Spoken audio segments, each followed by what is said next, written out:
Minhas amigas, estamos de volta com o Livro dos Espíritos iluminando a nossa vida.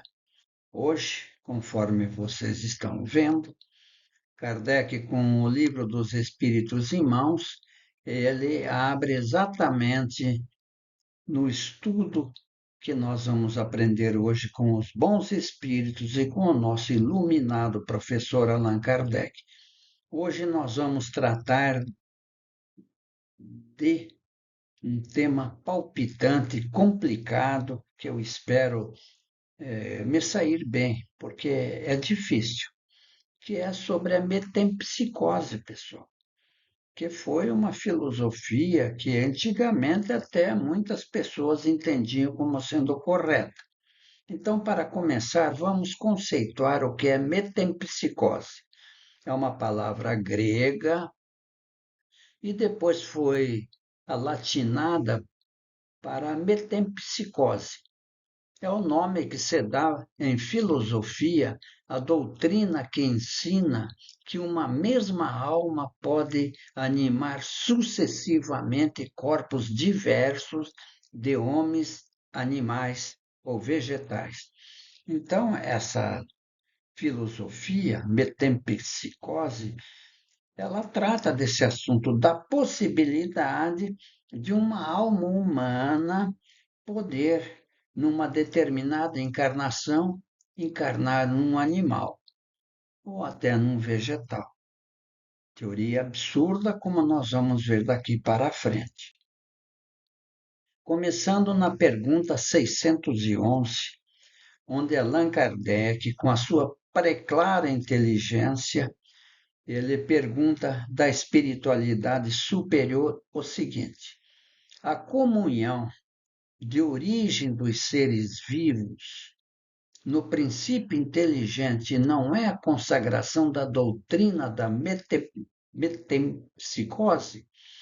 A comunhão vamos entender por união, ou seja, a união dos seres vivos, segundo Allan Kardec, poderia ser a consagração da doutrina da metempsicose.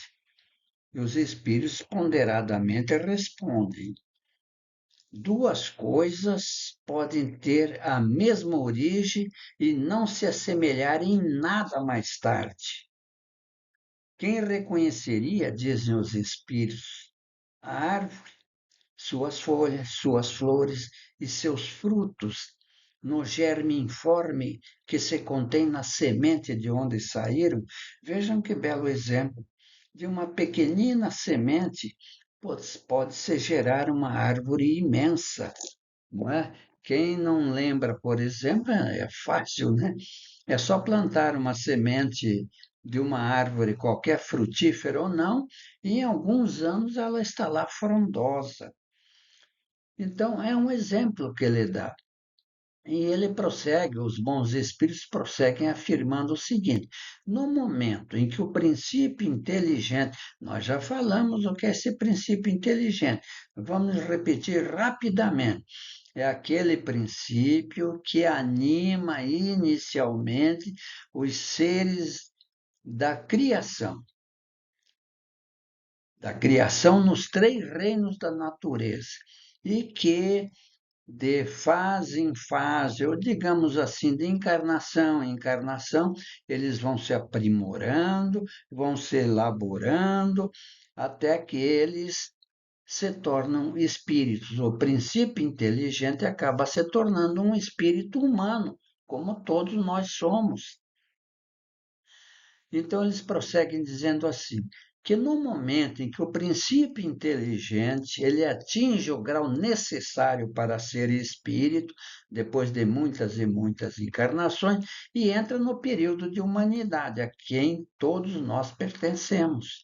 Não tem mais relação nenhuma com o seu estado primitivo e não é mais a alma dos animais, como a árvore não é a semente. No homem, somente existe do animal o corpo, as paixões que nascem da influência do corpo e o instinto de conservação inerente à matéria. Todos nós, Deus Pai Celestial nos deu o instinto de conservação. É por isso que ninguém quer morrer. Todo mundo tem medo da morte, mesmo pessoas assim, em estado já lamentável de saúde, pergunta se eles querem morrer, não, porque tem medo. É o instinto de conservação que faz com que tenhamos medo da morte. Mas nós, espíritas, que temos consciência de nossa responsabilidade, não podemos ter medo da morte, porque é um passo natural em nossa vida. Saímos de um plano e vamos para outro plano. Mais tarde retornaremos e assim sucessivamente, até alcançarmos um estado tal que não precise mais ser reencarnar, apenas reencarnando se assim o espírito desejar. Portanto, não se pode dizer, portanto, que tal homem é a encarnação do espírito de tal animal. E, por conseguinte, a metempsicose, como a entende, não é exata. Não é mesmo? Vejamos agora aqui alguns detalhes, para entender melhor ainda.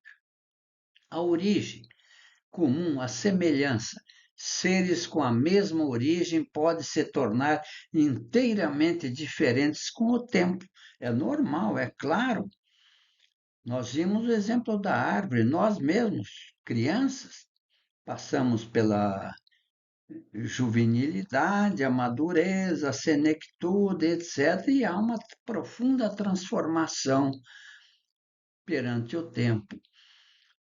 Com referência ao progresso e evolução, ao atingir o grau para entrar na humanidade, portanto, esse princípio inteligente que vem vindo lá dos reinos inferiores da natureza, quando ele adquire o estado de inteligência, ele deixa de ser a alma dos seres inferiores da natureza, evoluindo para um estado superior, o estado de humanidade, o estado de espírito que pensa, que raciocina e que daí para frente vai ter o livre-arbítrio, que é uma ferramenta que Deus concede a toda a sua criação.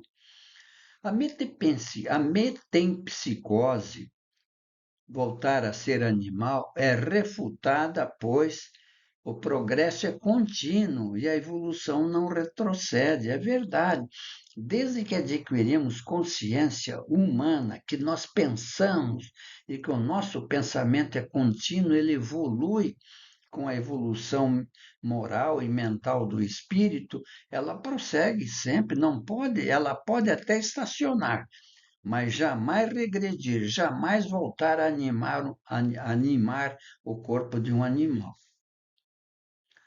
Portanto, a herança física do animal, o homem guarda apenas o corpo e instintos de conservação, que todo animal, todo ser tem, esse instinto de conservação.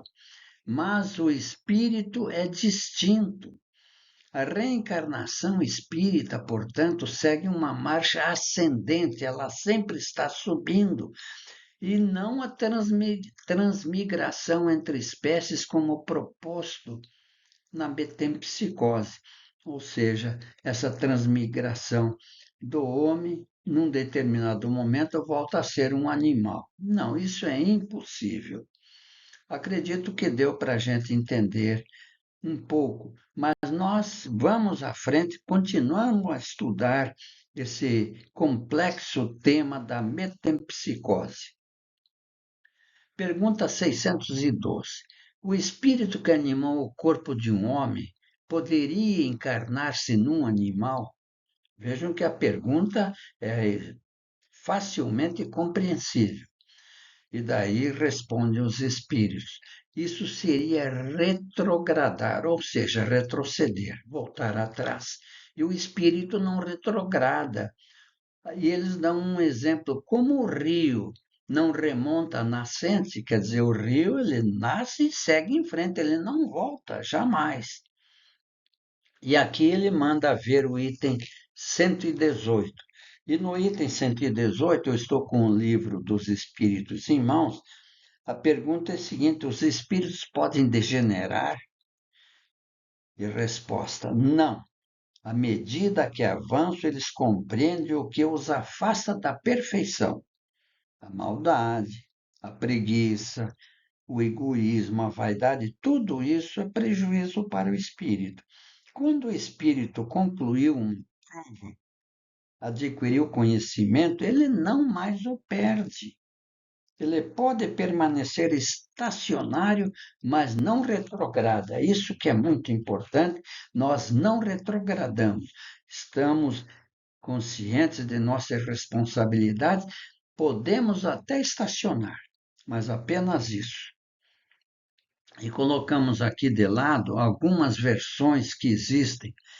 Por exemplo, a zoantropia, que também muitos aceitavam no passado. É uma desordem mental, quer dizer, o indivíduo está assim enlouquecido, digamos, é rara, na qual o indivíduo acredita ter se transformado em um animal, apresentando comportamentos típicos da espécie imaginada, diferindo, pois, da licantropia, por não se restringir a lobos.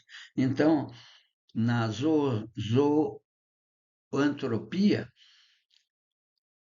o indivíduo ele pode imaginar que é um leão, que é um carneiro, etc. E na licantropia é um lobo, é o chamado lobisomem, mas isso não existe. É impossível uma alma que já progrediu voltar a ser um animal. Portanto, na visão espiritualista, é considerada uma deformação perispirítica decorrente de culpa, fixação mental ou hipnose por espíritos inferiores. O que significa isso? Que todo indivíduo perverso, mal educado, materializado ao extremo, voltado só para as coisas negativas da vida, um bandido, um acelerado, a tal ponto que ele prosseguindo assim em várias existências, o seu perispírito começa a se deformar. E então poderá até assumir essas formas que nós já vimos na zoantropia e na licantropia. E daí o que acontece? Um médium vidente, que nem sabe que é médium, circulando por um determinado lugar à noite, na sua mediunidade, ele percebe um espírito que está na licantropia, que é o tal do lobisomem. E daí essa crença, ele vê essa imagem terrível que o aterroriza e ele sai correndo de medo. E é aí que surge a lenda, não é? De espíritos que têm a forma de animais, porque o perispírito está corrompido. Só depois de muitas e muitas encarnações, quando ele percebe o erro cometido, com a ajuda de espíritos superiores, ele começa a ser modificado. Isso está nas obras de André Luiz. O exemplo que ele dá é de ovoides, que o perispírito ele se materializa de tal forma que ele acaba, em vez de ter essa forma humana que nós temos, ele se transforma em ovoides. Bom, precisa ler as obras de André Luiz para compreender melhor, mas é isso que nós explicamos, é o real. E agora Allan Kardec vem com um comentário incrivelmente longo, tanto é que nós vamos ver só um pedaço. E nas próximas quartas-feiras nós vamos continuar com o comentário de Kardec, que é extensíssimo. Então, vamos ver hoje esse pedaço aqui, onde ele fala que a metempsicose seria verdadeira se por ela se entendesse a progressão da alma de um estado inferior para um superior. Quer dizer, daí haveria uma vantagem, né? Sair da alma do animal e já passar para um ser superior, realizando, portanto, os desenvolvimentos que transformariam a sua natureza.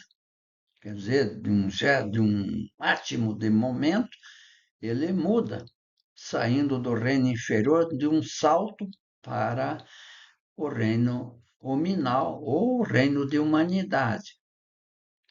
mas ela é falsa no sentido da transmigração direta do animal para o homem e vice-versa, do homem para o animal, o que implicaria na ideia de uma retrogradação ou de fusão. Fusão, aqui no caso, vamos entender como união, porque fusão mesmo é quando duas coisas se confundem, se fundem numa só. Portanto, vamos entender como união. Ora, não podendo realizar-se essa fusão entre seres corporais de duas espécies, temos nisso um indício de que se encontram em graus assimiláveis e que o mesmo deve acontecer com os espíritos que os animam. Portanto, nós vamos ver melhor, preparamos uma tela, a próxima, onde nós vamos entender melhor esses dizeres de Kardec. Se o mesmo espírito pudesse animá-los alternativamente, disso resultaria uma identidade de natureza que se traduziria na possibilidade de reprodução material. Nós vamos ver isso logo na próxima tela. Ver que é impossível isso que Allan Kardec está perguntando agora. A reencarnação ensinada pelos espíritos se funda, pelo contrário, sobre a marcha ascendente da natureza e sobre a progressão do homem na sua própria espécie, o que não diminui em nada a sua dignidade. Quer dizer, vimos lá dos reinos inferiores até atingirmos a condição de hominal. O que o rebaixa é o mau uso que faz das faculdades que Deus lhe deu para o seu adiantamento, que é o livre-arbítrio. E ele não aceita viver no bem e vai para o mal. E daí os problemas são graves e os problemas são deles. E ele que vai ter que resolver. Como quer que seja, a antiguidade e a universalidade da doutrina da metempsicose e o número de homens eminentes que a professaram provam que o princípio da reencarnação tem suas raízes na própria natureza. Esses são, portanto, os argumentos antes a seu favor do que contrários. E agora sim, vamos entender tudo isso que Allan Kardec escreveu aqui, vamos entender melhor. O comentário de Allan Kardec nós traduzimos aqui da melhor forma, mais acessível para todos nós. Então,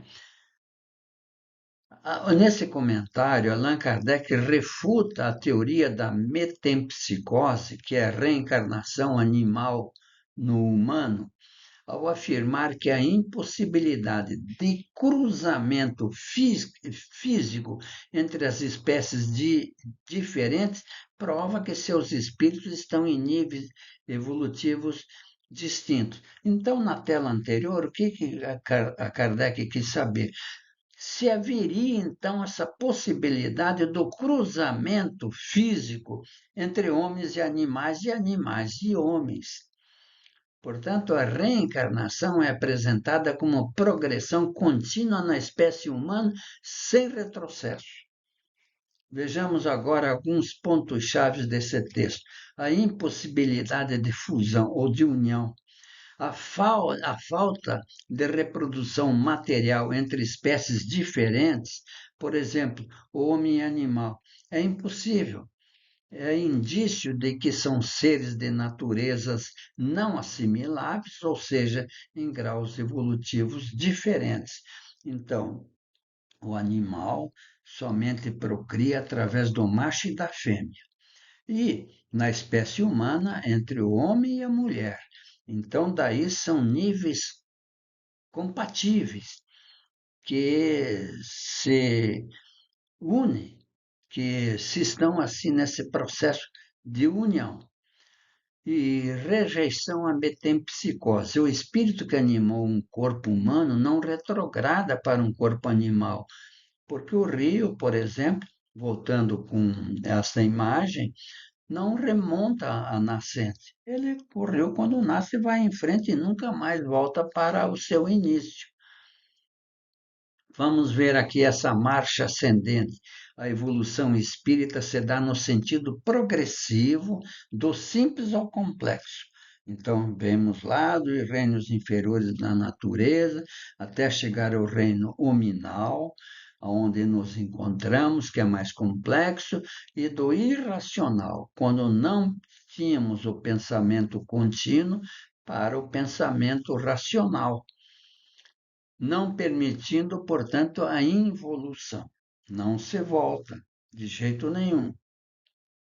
E a progressão na espécie, a reencarnação ensinada pelos espíritos,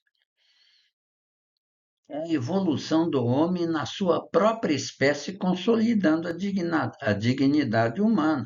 Então, é claro, nós só podemos reproduzir homem e mulher. Os animais farão isso na sua própria espécie, de conformidade com o estágio em que eles se encontram. Portanto, na progressão na espécie, a reencarnação ensinada pelos espíritos é a evolução do homem na sua própria espécie, consolidando a dignidade humana.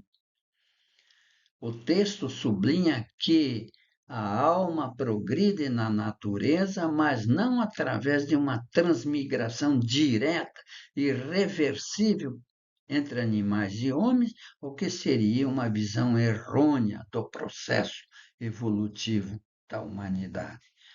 Nós somos seres superiores da criação de Deus, porque nós temos inteligência em processo contínuo.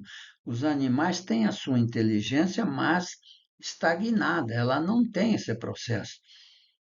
Nós já falamos que a ave faz o seu ninho sempre do mesmo jeito, ela não muda, não tem essa capacidade. Alguns animais fazem sua toca sempre do mesmo jeito, não tem como melhorar, porque eles não têm esse pensamento contínuo, e assim é a natureza. Agora, aqui nós temos um esquema muito interessante. O ponto de partida do espírito é uma dessas questões que se ligam ao princípio das coisas e estão nos segredos de Deus. Não é dado ao homem, a nós homens, conhecê-las de maneira absoluta, e ele só pode fazer a seu respeito meras suposições, construir sistemas mais ou menos prováveis. Os próprios espíritos estão longe de tudo conhecer, e sobre o que não conhecem pode ter também opiniões pessoais mais ou menos sensatas. É verdade, tem coisas que ainda nós não estamos em condições de conhecer, como há 10, 15 mil anos atrás, o homem das cavernas, ele já tinha o conhecimento que nós temos. O homem da idade da pedra lascada, ele tinha o conhecimento que nós temos? Não, nós viemos de lá. Qual é o problema? Fomos progredindo. Nós viemos de espécies inferiores, passamos na espécie humana, mas ainda muito atrasada, e chegamos aonde chegamos. Então, aqui nós temos um esquema da onde Deus, que é a suprema inteligência, a causa primária de todas as coisas, ele cria da seguinte forma. Inicialmente, na faixa laranja, nós temos o nosso corpo físico. Esse corpo físico recebe um chamado fluido vital. Esse fluido vital dá vida animal ao nosso corpo físico. E depois, nesse corpo físico, nós recebemos um outro corpo chamado perispírito. Perispírito é uma palavra grega que significa aquilo que está em volta. Ele está em volta do nosso corpo físico e depois lá no centro nós temos a alma ou o espírito. Tanto faz dizer alma como espírito, é a mesma coisa. E aí nós temos o quê? O espírito encarnado. E quando ele morre, o que acontece? O espírito se despoja do corpo material e ele volta para o espaço, para os mundos espirituais, munido do seu perispírito, que nunca mais o espírito perde o seu perispírito. Só Deus não tem perispírito. todos nós temos, sendo que os espíritos evoluídos, como Jesus, têm um perispírito, mas que é tão quintessenciado que praticamente não se vê. Portanto, é um desenho esquemático mostrando as modificações ocorridas na reencarnação e desencarnação do espírito. Nós estamos concluindo, eu peço que vocês apoiem o nosso canal Rui Espiritismo lá no YouTube, para que vocês deixem o seu like, se inscrevam, aperte o sininho, porque isso vocês estão promovendo o canal, mas não a mim. Estão promovendo o conhecimento do mundo dos espíritos, que nós, quando partirmos, desencarnarmos, nós vamos ter um conhecimento mais avançado. Portanto, não vamos, de forma alguma, duvidar disso que os espíritos estão ensinando.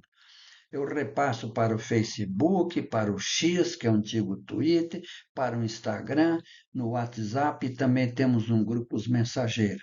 E no WhatsApp eu tenho mais de 1.200 aproximadamente, que me seguem, que gostam do canal. No YouTube são poucos, não sei porquê.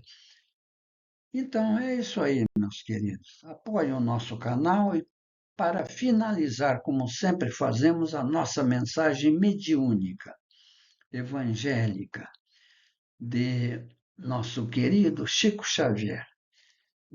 Vejam que mensagem linda. Não percas a tua fé entre as sombras do mundo, ainda que os teus pés estejam sangrando, segue para a frente, erguendo-a por luz celeste, acima de ti mesmo. Crê e trabalha.